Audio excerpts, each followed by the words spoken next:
How do you feel like things have been going with you in terms of like maintaining a business, sustaining it, and the growth of it? I am. I feel like I'm doing okay. There's definitely the ebbs and the flows. It's Okay. lots of learning. This always this little meme of this little girl on a roller coaster, and she's like, ah, Yeah. and I'm like, that's really what it's like because it's really like up and down. Uh huh. So trying to figure out the consistency of it all. Is there really a consistency? Is it always this ebbs and flows, and you just ready for the next ebb?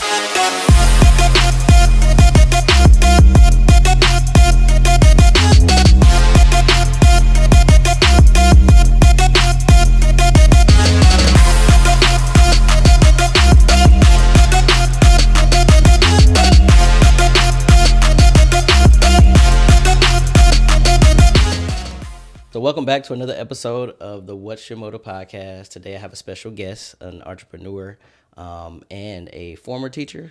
I don't know if I would call you that. I think you once you're a teacher, you're always a teacher. Please welcome Tomira White to the What's Your Motor podcast. How you doing today? I am well, and yourself. Thank you. I'm doing well. Glad we were able to make this happen. It was nice to come into your spot. What was that, last week? Yes, Yeah, that was last week. I wish I could buy everything because I want to try everything. My son loved the Caesar salad.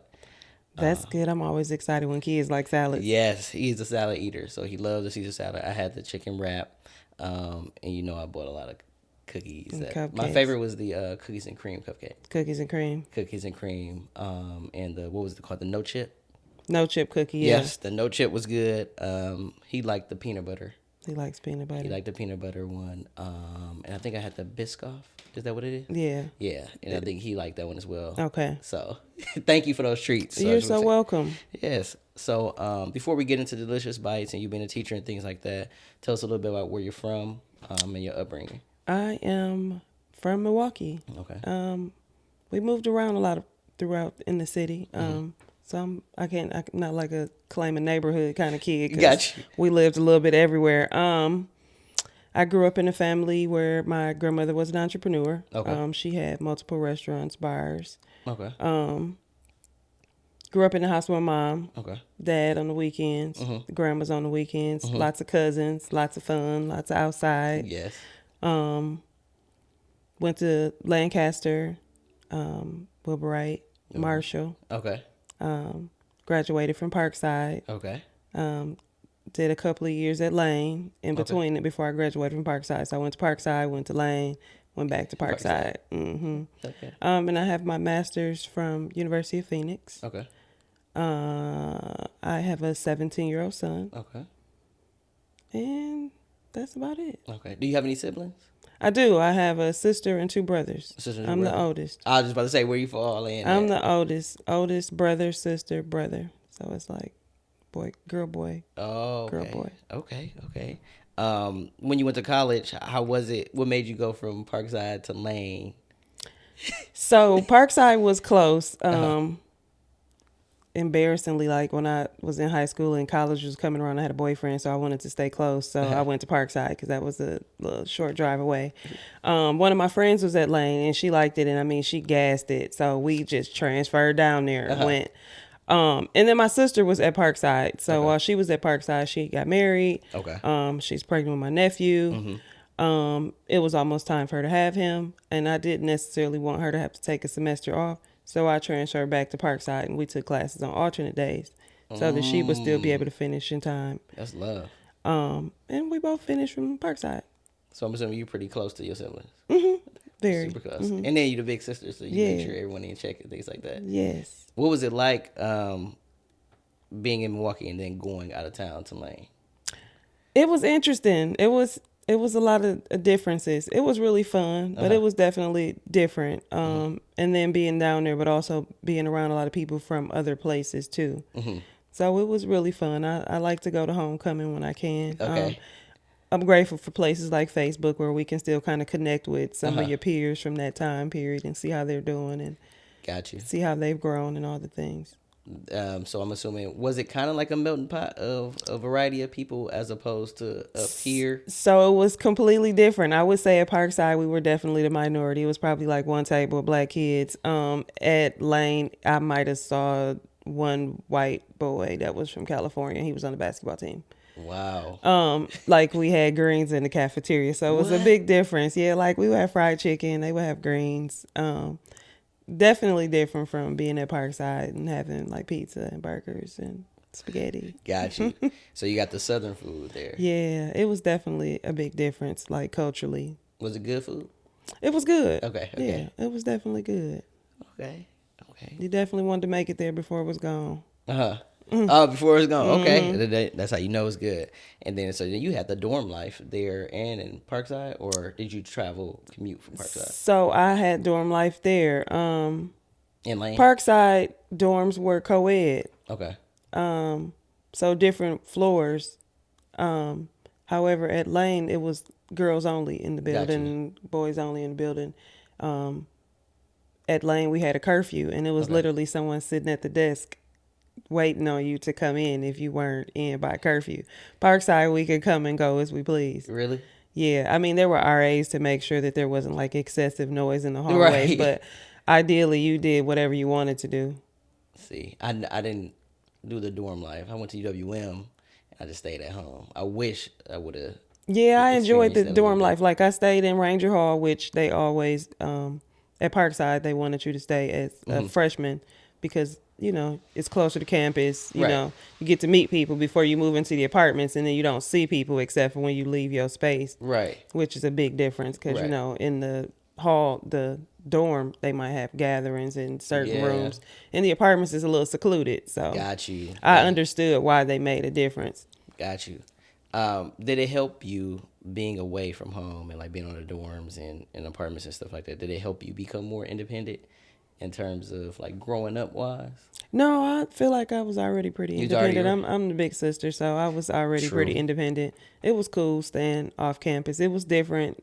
It was major differences at both places. Like at Parkside, there was a room we could use in the dorm to cook. Oh, really? Yeah, at Lane we couldn't even like have your microwave or you weren't supposed to have that kind of stuff in your room. In your dorm? Mm-mm. So you have to sneak your little pot that you boil your water in to make your noodles and stuff in there, make you some oatmeal. But you weren't really supposed to. Wow. Okay. So, even going to Lane, going to Parkside, when did you decide? Did you go there specifically to become a teacher, or what was like your major? I and didn't. Stuff like that? My major was criminal justice and political Okay. science. Okay. And then my master's is in psychology. Okay. I wanted to go to law school. You wanted to go to law school. Okay. What happened? What made you Um, change? The amount of work it was going to take to become a lawyer, and they were suggesting that you didn't work during that time. And I had just moved to Houston, so I'm like, yeah, I can't afford to not work, like just go to school. So that didn't work out. My husband's god brother was working at a school, and they needed a teacher, and that's kind of how it got started. That's how I you got got hired. in. Like I literally met with the principal, and I started the next week. That is like- crazy. Yeah. So you went to school for criminal justice and psychology, and then you end up falling into teaching. Ended up by falling into somebody teaching kinda like because I acting. needed a job. Right. Yeah. And they were like, they're always hiring. Well, actually, I did the teacher certification program when I first moved down there because they were always hiring for teachers. So I gave it a try. And that was in Houston. Mm-hmm. And that's funny that your story is like that because I went to school for healthcare, but I ended up being asked to become a teacher. And Okay. that's when I ended up going to school for teachers. So that's crazy. Like, and then I call that like the back door. And I did some youth education in college, like Same working here. with like some youth after school program, like Yeah. 4-H and Boys and Girls Club and stuff like Yeah. that. So I didn't even think about becoming a classroom teacher, but it was okay. It was interesting. Okay. It's a lot of stuff that I think about now that I used to say then. The kids weren't very, they wouldn't sit down. Like they would come in the morning and so my first set of classes was, we were in pods, they called it. So I was the kindergarten first and second. Somebody else was the third, fourth, and fifth. Okay. Wait a minute. Kindergarten first, second, third, fourth, fifth. Yeah. And then upstairs I had 6, 7, 8. So all grades is in that school. Got you. So me and that one teacher would kind of rotate some students for class. But they would just be so bouncy and antsy. And I've been doing so much research and learning more stuff about how gut health and your brain health are connected. And I'm like, I said this years ago before I even saw research that you can't expect for them to come in here and sit down if they ate French toast, syrup, orange juice, chips right before they First came in thing here. in the Like, morning, and we served it at breakfast. and it's acceptable technically, but Right. it's really not if you want them to come somewhere and sit and think. And then when it's time for snack, they got more sugar. They got high fructose corn, fruit snacks, big bags, flaming hot Cheetos, and a Mountain Dew. Yeah. And Even then the the little beers lunch, they used to give them was like packed with sugar. it's just like sugar all day. So now I understand for real why they weren't like Or they were sitting bouncing down. off the walls, yeah. right? What was it? Do you remember like your first day or your first week? I lost my voice the first week. I didn't. It wasn't that bad. I had a lot of help. But they weren't. They thought I was mean. People typically think I'm mean. Really? So because of that, it wasn't super hard because they thought I was mean. The kids initially, or even The adults? kids, the staff, everybody just typically just thinks I'm mean. But I'm really just thinking. I'm really, Taking it I'm all actually in. really silly. Yeah, I'm really just probably processing my next steps, but Right. definitely not mad. What? So no, I didn't have a super hard time. I had like one kid, but he was supposed to be on medication, and his mother wasn't trying to give him the medication. Yeah, so that was mostly that situation. Got you. And you like working with the littles. You know, they were such tattletales. They were like, he looked at me. Right. He looked at me like he was going to hit me. So it was more like the telling, but I don't know. I don't mind any of the ages actually, because I've kind of taught all of them. When I Gotcha. came back to Milwaukee, I did a teen pregnancy prevention curriculum. Okay. And I was able to teach grades 4th through 12th. Okay. So they're all really different. I think once you kind of understand what you're getting with each level of them, Got you. then it's not as bad. Do you think you had like a sweet spot? Like I know you ran the gamut as far as working with kindergarten to 12th grade, but do you have a particular group that you enjoy? Like I enjoy high schoolers, but I really enjoy that 6th and 8th grade. I think the middle school, because you really have a chance to kind of really shape and mold. They really kind of Yep. confused at that point. Yep. They don't know. They really need all the help and guidance. So yeah, you get all the work, but you get the fruit of the labor too. No, I hear you. I hear you on that. I think that's one of the greatest things about middle school. Like you said, you still can shape them a little bit. High school, somewhat, but sometimes it's already like too hard to kind of like change that mind frame a lot of times. But you got to keep going. What made you do the teen pregnancy program, the curriculum? Somebody I knew was no. I did that before I Okay. moved back to Houston, because when I moved here and I was pregnant, then I did the teen pregnancy prevention program. Okay. And I moved back and I did social work, but when I came back here, I was able to find a job doing the same thing with the teen pregnancy prevention. So that was just kind of easy. It kind of fell in my lap. Then I went from one agency to another doing the same thing until right before the pandemic. Right before the pandemic. Like that fall, the grant ended. Really? Yeah. Right before the pandemic? And the pandemic was in March, so I worked right up until then. Wow. What was that like? What was that transition like for you? Like once COVID hit, like after that was over with and COVID hit, like what did you? I was at that time I was still doing jewelry and I was still actually doing food. And I was in the Bronzeville collective, so we were there. And then once the job ended, I just had more days and time to be at the collective. It wasn't just like popping in and popping out. Got you. And then when the pandemic hit, we kind of packed up and we all went home. I know. That was crazy, right? Yeah. And then we went back for a little bit, and then I signed the lease on the space. And then I took a break from jewelry and went full-time food. Went full-time food. Okay. So before we get to that, what made you, or was it just you transitioning and moving back and forth? Is that why you got out of the classroom? Yeah. I feel like in some aspects I'll teach maybe more on my experience and gifts that I have in terms of teaching and sharing versus the curriculum. Versus the curriculum? Okay. Did you find like when you were in the school, did you always agree with the curriculum in which they had?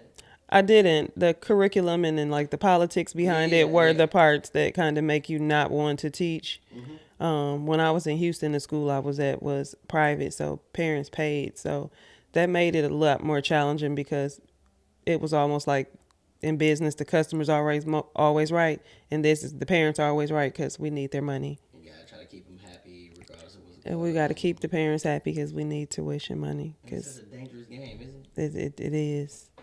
And we dealing with kids and their education, but more importantly, the teachers in which that are providing that education, and you kind of like handicap them when you be like, well, such and And such you're as can. like, hey, John didn't do well in school. Look, this is John's mom. She want to know why he had. You just gonna call me out in front of John's mom? You want to go Really? prep me or anything? You just go, yeah. So it would be real. It would be interesting. Do you think? And I know I'm going off of the topic a little bit, but do you think teachers are adequately supported? No, they're not. I don't think so. Not in all environments. I feel like in some cases, yes. Mm-hmm. There's always the politics behind it, so that kind of refutes all of the things. A lot of times when they're supported in the ways that they're needed to be, Mm-hmm. it's probably outside of the guidelines of which it's supposed to happen. Like it's not in Yes. that rule book of things that you should be doing. This is somebody going over and beyond to make sure that you're good because you have to impact some others. Right. And in your experience being a teacher, I'm not trying to call out anybody, but did you feel as if you're, I know you're talking about the instance in terms of being in that private school and things like that. Did you ever feel as if you were supported by the administration?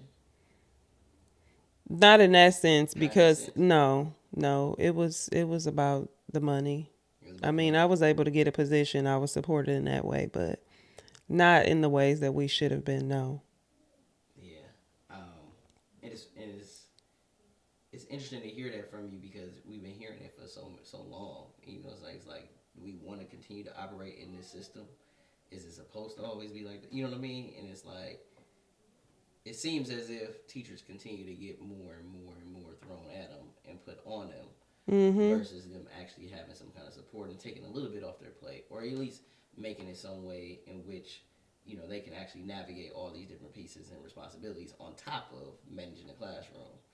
Yeah, So I think, it's so layered though yeah, because it's not just like the admin; it's the financial pieces. Like some of the talk things about it. are required for schools to just receive funding, so Mm-hmm. it's so many layers. You have parents, it's layers. Mm-hmm. Do you think teachers would ever be paid what they're worth? No, No. no, no, I'm still trying to figure out why. no. I don't think the money is allocated in ways that would allow for that to happen. Because I can't say that there's not enough money because we figure out how to get money for what we figure out how to get money for. No, this is true. Especially some of the private schools, right? Especially some of the private schools. Mm-hmm. Because I know some first year teachers when I was a principal, I remember they were coming in. Some of them salaries, I'm like, I don't even know how they can live off of that. Yeah. And not to mention, if you have a family. All right. They start taking student loans out. Yeah. Whew, yeah, that's a topic To for go another and day, look to go and fight somebody kid. right? Get cussed out. Right, for sure, and definitely ran into some situations like that where a kid and adult kind of butt heads, and it gets ugly. But shout out to the teachers that are still trying to strive in the system and things like that, and trying to be supportive. So, and we're gonna talk about how you try to support them too. How did the idea for your business come about? My son, I was just baking cupcakes for maybe it was his third birthday, and I didn't really have any money, so I made the recipe on the back of the pound cake box and made lemon cupcakes, Okay. but they were like little pound cakes. Gotcha. And a friend of the family called them sugar muffins, but they were really good nonetheless. So I kind of just started baking from there, and my son just wanted more of those delicious, and then I just like, oh, we can name it Delicious Bites. And it kind of just took off from there. So that was an inception, the inception of it all from that. Him one more delicious. What was the hardest part about starting a business? Or the more Starting, challenging? I wouldn't even say starting is hard. Maintaining is probably harder than starting. Starting is easy. All you have to do is go get some paperwork. And a lot of people will help you with paperwork. You can get a lot of the stuff for free. You can get, there's resources all over the place. When people say it's not, they not looking. There's resources everywhere. People will help you get this business started. You need to be able to maintain it is where the real work comes in. So taking initiative is the first part. Reaching out, trying to figure out and edify yourself, right? And then, like you said, the maintaining it and sustaining it is the biggest piece. Yes, that's a big difference because then you have, I guess when you baking and cooking, when I started, I always call it, we were doing market research because we were selling food from home. Gotcha. So when you do cooking food from home versus you're established and licensed, there's a lot more fees that you incur as opposed to when you're at home. So it's all of those differences. You have there's taxes, there's insurance, there's permits, there's all the things. And that's what I was going to ask you. Cause I know a lot of people, start out or even still like try to sell out their homes and things like that. Do you have to have a permit for those things a lot of times, or you know what I mean? You cannot, to my knowledge, legally sell food from your home unless it's licensed by the city of Milwaukee. Right. However, because of cottage laws, you can bake. You can sell cakes and cookies and cupcakes. So you can sell that without being licensed or anything under law. You just have to, it has to be, to my knowledge, it has to be labeled that it was produced in your kitchen. Okay. Yeah. So you can bake. You can all bake. Day long. You can bake up to, I want to say, maybe like $10,000. Okay. Yeah. You can even take it to like the farmer's market. Like it's legal for you to do, but you have to get a seller's permit. Okay. But you can go to the farmer's market. Wow.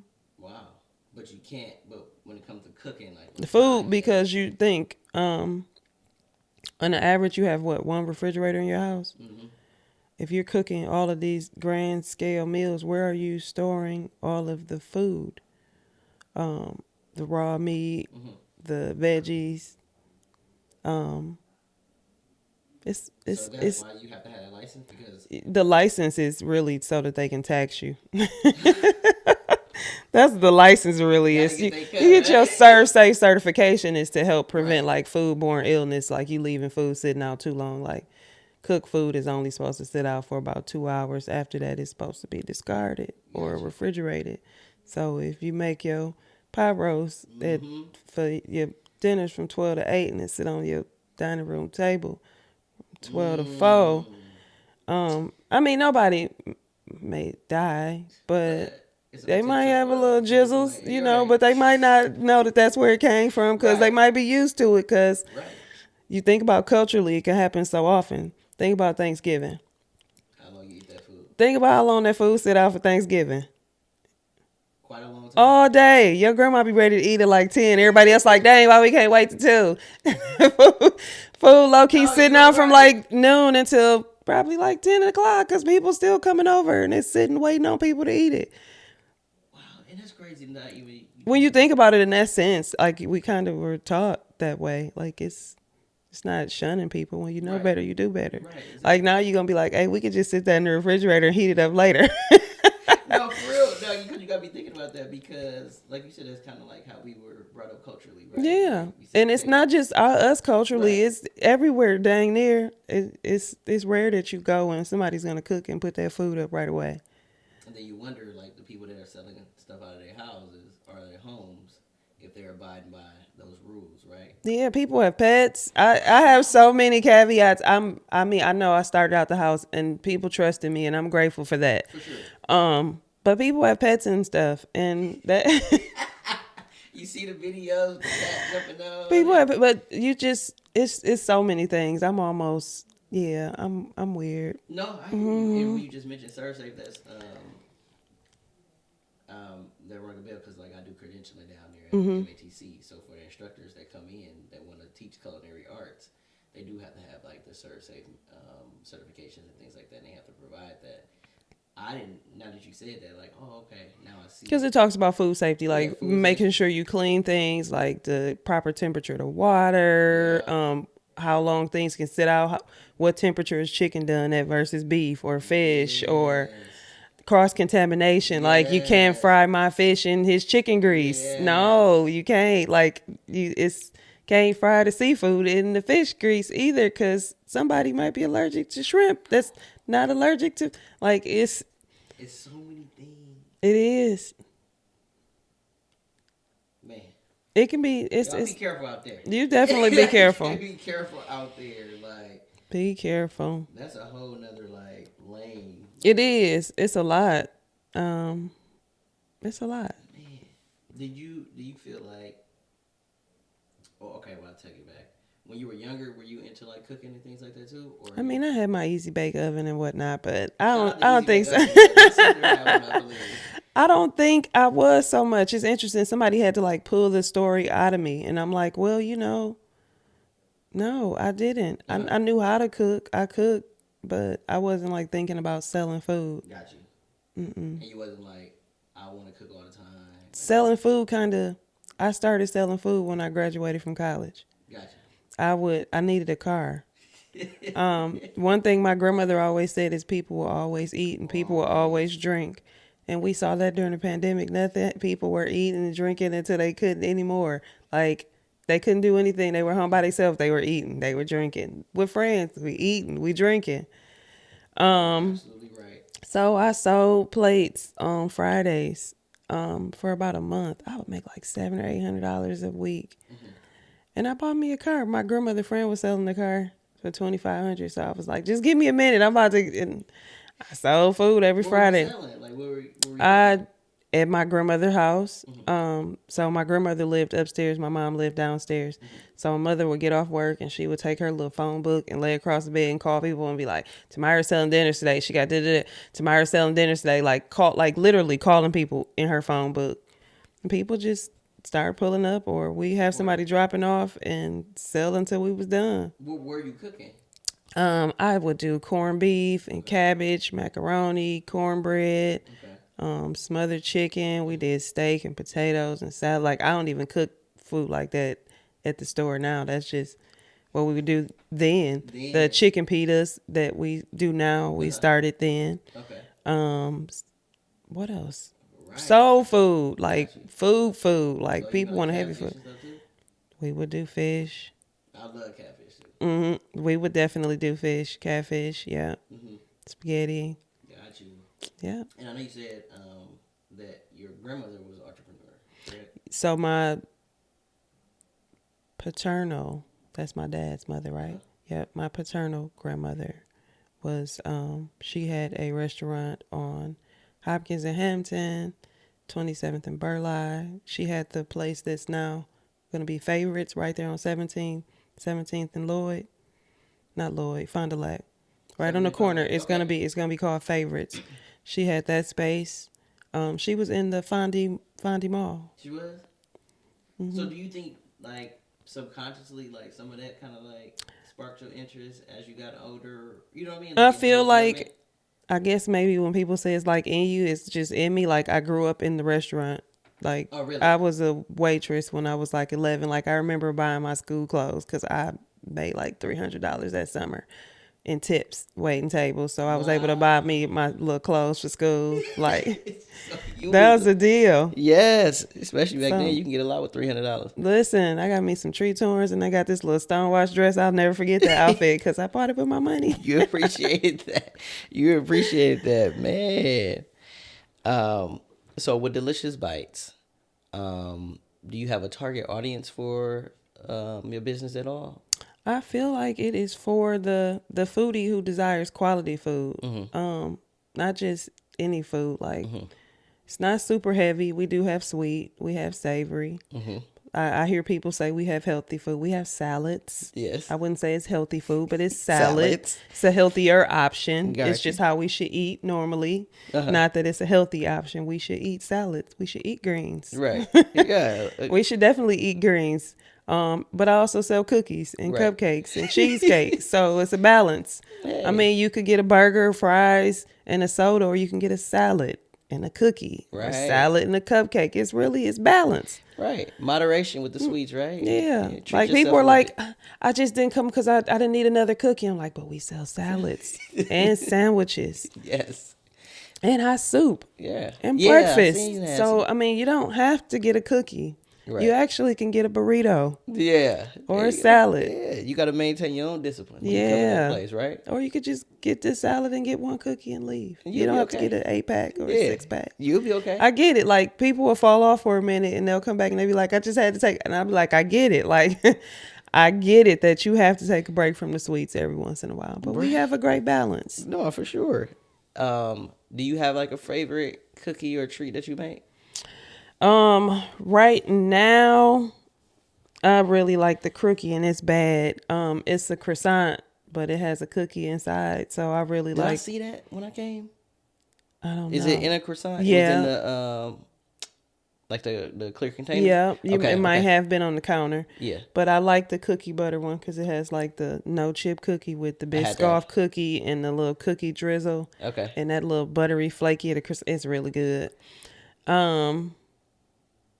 And I'm all over the Caesar salmon salad right now. Like, that's my favorite thing right now. The Caesar salmon salad. I didn't have that. We just had the regular Caesar. I don't eat chicken. Otherwise, I would probably have the regular one too because it's smoked chicken and it's a little different from that chicken you get everywhere else because it's smoked chicken.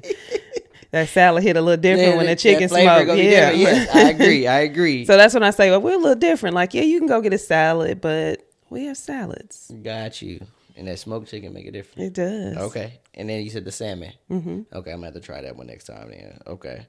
Talk about the your Feed the Teachers initiative. How did that come about? So as a former educator or teacher, I understand that people rarely give back to teachers. Like, they have Teacher Appreciation Week, but when school get ready to start back, it's like we need to get all of these backpacks and folders and notebooks out to kids. But what about the teachers who have to go back to school and deal with those kids? Yes. Who don't even bring those folders and notebooks and backpacks to school that they just got from that back to school fair. Yes. So I just felt like we wanted to switch it up a little bit, and the back to school ish block party is more geared to teachers. I thought more nostalgic. We have some double dutch. We'll have a DJ. We had somebody giving out massages for teachers. Different Black-owned businesses were there with their goods. We had different jewelry. We had some other food vendors. Okay. Beverage vendors. But we do feed the teacher all year round. So Yeah, I remember seeing that.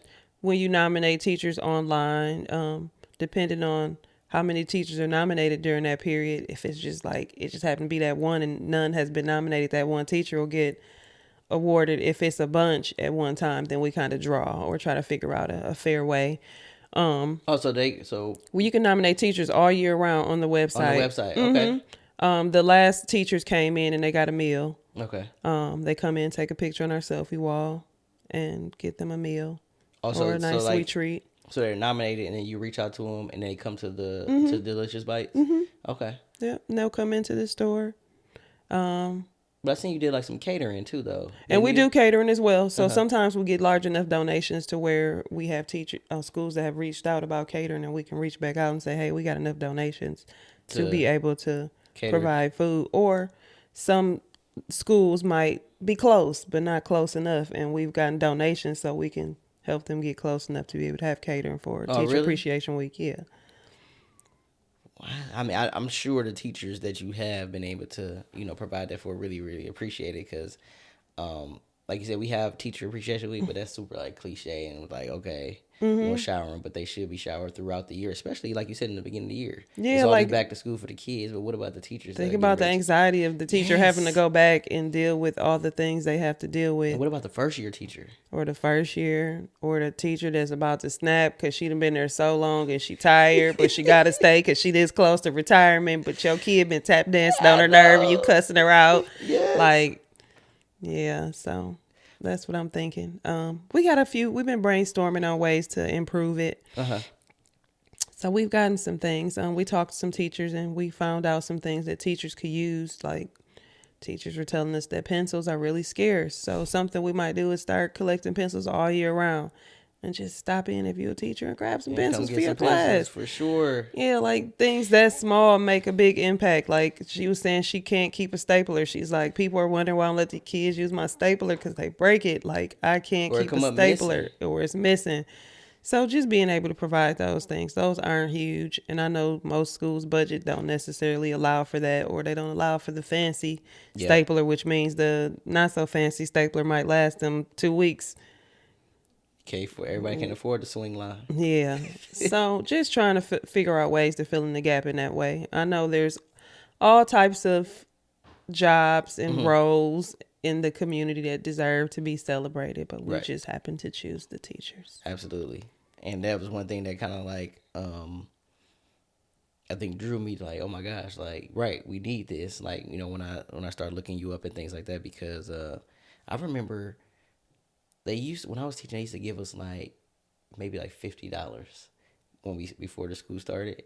And do you remember it was like the teacher store? They used to be on like Mayfair Road or something like that. That's funny. I do remember the teacher store. There was a different one, like, because I lived in Houston, but I do remember the very, very, very, very small budget. And you see some teacher class, and you're like, how they do that? Like, dude, they gave me $50. Like, and that would happen to be that seasoned teacher that would be really helpful. Like, okay, yeah, I got a couple of extra boxes of border in my closet. Yeah. Why do you have so many borders in your closet? Because I want to help Yes. y'all out. So just, yeah, like all the things. Maybe even being able to find volunteers to help them get their classrooms together.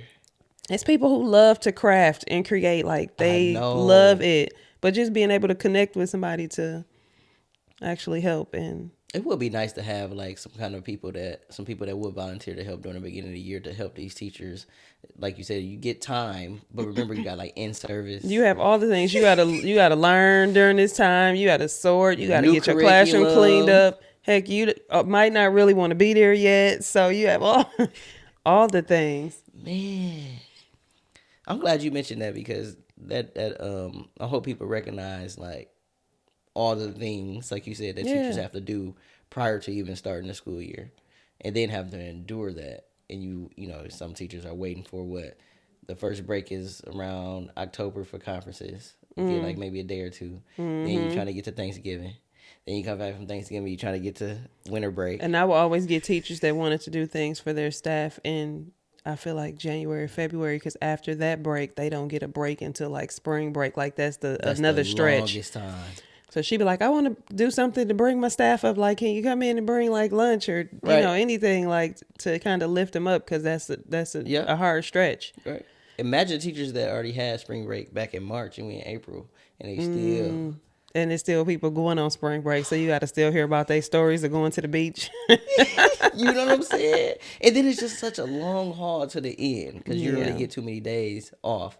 I mean, you got Memorial Day. But I think like teachers who really teach never really take off. Like people don't think about that either. The teachers who are really like in it don't really take off. They're always trying to learn more for your kids. How to be more effective, for you know, what they can bring in to infuse, or how to deal with this kid. Yeah, I don't think a lot of people on the outside don't recognize that all that goes in. It's a lot. I know, you know, just staying on teachers, like what are some signs that you've seen when it comes to like teacher burnout? Like I've seen teachers just look completely dejected, and I'm gonna have to go up to them and talk to them. You know, you can see it in their eyes. You can see it in their face, their body language. I feel like they start to give up, and you can tell they give up. Like they don't care anymore. The teacher classroom used to be clean. Now it's not clean. Yeah. Look, she didn't used to yell at the kids. Now she yelling, like she fuming. You can tell. It's definitely the signs. And do you think that comes just from being quiet, not saying anything about how they feel? Do you feel like they're bottling it up? They don't have anybody to talk to? I feel like it's probably a number of things, but also just the continued disrespect. Like a lot of times it's disrespect in some way, shape, or form. It's from the admin, it's the parents, it's the kids, and then who do you go to? Right. And if you don't have a friend that can kind of uplift you, or a fellow teacher, but sometimes y'all might But be wallowing in the they're same punching thing. bags too, so it's just like y'all crying together. But yeah, people don't consider how they treat teachers either. A lot of the children mimic what their parents do, so they come in, and if they mama talk crazy to you yesterday, they feel like they have the green light, so they gonna try to talk crazy too. I agree. As you continue to, run your business and things like that, I know you said like maintaining, right? How do you feel like things have been going with you in terms of like maintaining a business, sustaining it, and the growth of it? I feel like I'm doing okay. Mm-hmm. There's definitely the ebbs and the flows. It's Okay. lots of learning. Mm-hmm. This always this little meme of this little girl on a roller coaster, and she's like, ah, Yeah. and I'm like, that's really what it's like, because it's really like up and down. Uh-huh. So trying to figure out the consistency of it all. Is there really a consistency? Is it always this ebbs and flows, and you just ready for the next ebb? Got you. Like, are you a little more prepared the next time? Got you. So just, I feel like just keep working on it. We try to be consistent and show up. We have people who they're calling to check if we're open, but if our online hours say we're open, we're open. Got you. Like, we're closed this week, but it says everywhere we're online that we're closed this week.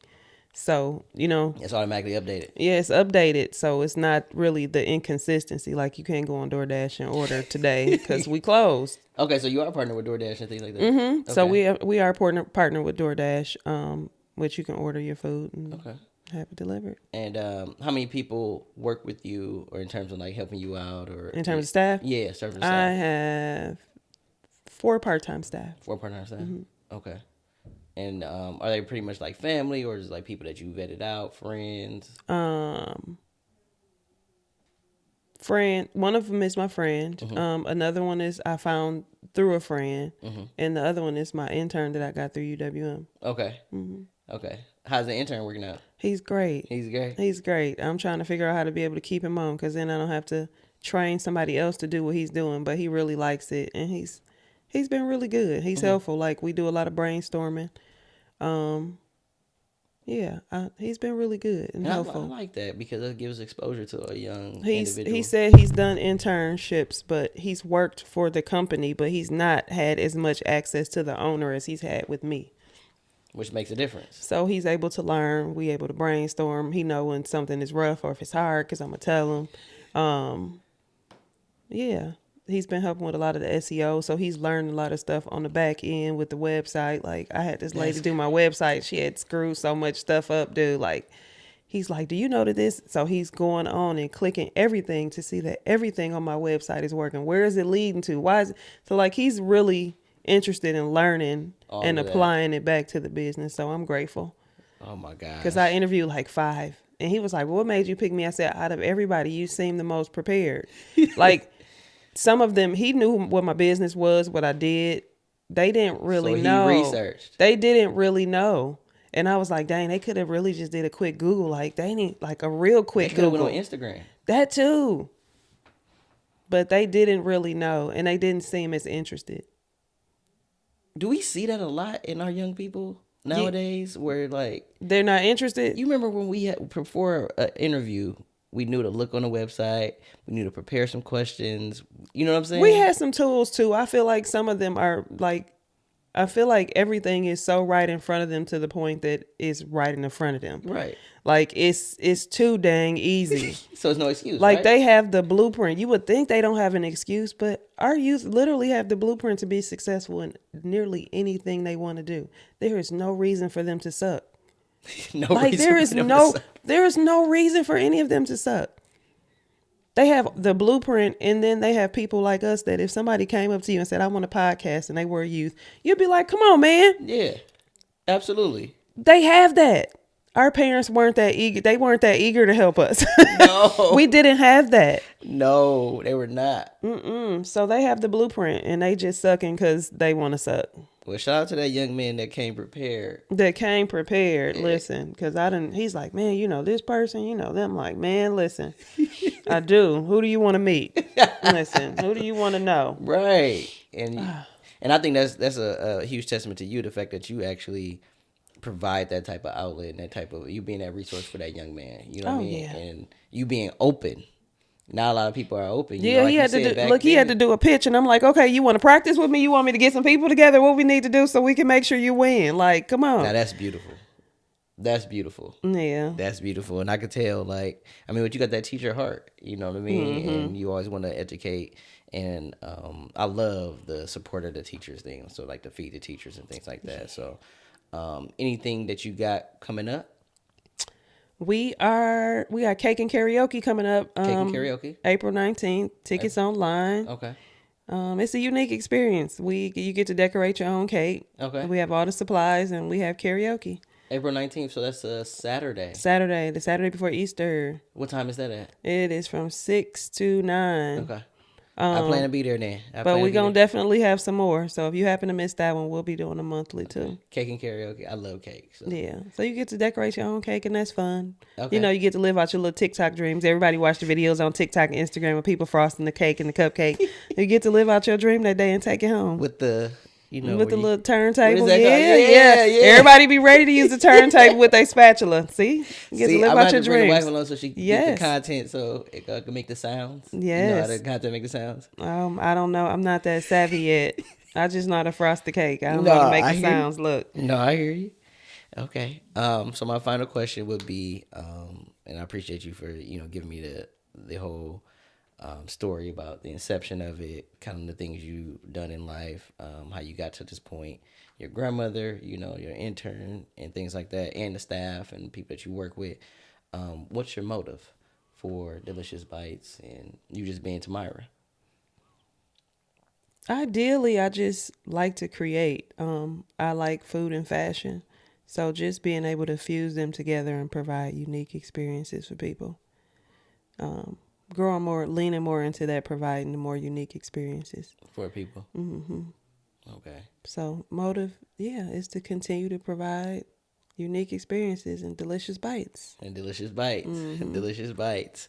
For those that don't know, can you tell them where you're located, how to find you? I am Tomira White, owner of Delicious Bites. We are located at 6538 West North Avenue in Wauwatosa. We are open Wednesday through Saturday, 7 a.m. to 4 p.m. Our website is www.thedeliciousbites.com. You can Google us. We're on DoorDash. All the things great. Hopefully we'll see you after our spring refresh this week. Got you. And don't forget, if you Google Delicious Bites, if it says it's open, it's open. If it says it's closed, it's closed. That is it. Because you update that on the regular. And then I know you, I'm sorry, before we close out, you were at Ivy House? Yes. Something at Ivy House, correct? I did. I've been down there maybe once. What did you do there? I'm sorry, before we get out. Just recently I did Holmes University had their event there, their annual awards ceremony. And I did desserts. Okay. And then before that in March we had the Let's Talk Women, our annual party. And I did desserts for that too. Got you. Okay, because I wanted to make sure I brought that up because I've been to Ivy House only like once, but when I seen that you were down there, I wanted to know what you were down there for. Yeah, Holmes University is a real estate. It's all about real estate. Yeah. So it's different awards for people in different facets of the real estate business. Got you. So it was really inspiring. How often do you find yourself doing that, like providing desserts for different events and things like that, and popping up at some of the community things? Do you do it often? As often as people book me. Okay. Yeah. Okay. As often as they book me. Okay, because I may have something that I want you to be a part of. I'll talk to you off camera about it. Okay, sounds good. But thank you so much for coming through, Tomira. Really, really appreciate it. I think we connected maybe, like 3 weeks ago or something like that. Yeah. Finally got to stop into your spot and things like that. Love the treats and the salad, like I said, my son, and things like that. I'm just happy to be able to talk to you and get that story from you. So, and that's the whole thing for the podcast. I just want to highlight people that are doing wonderful things that, in terms of just want to showcase you and celebrate you.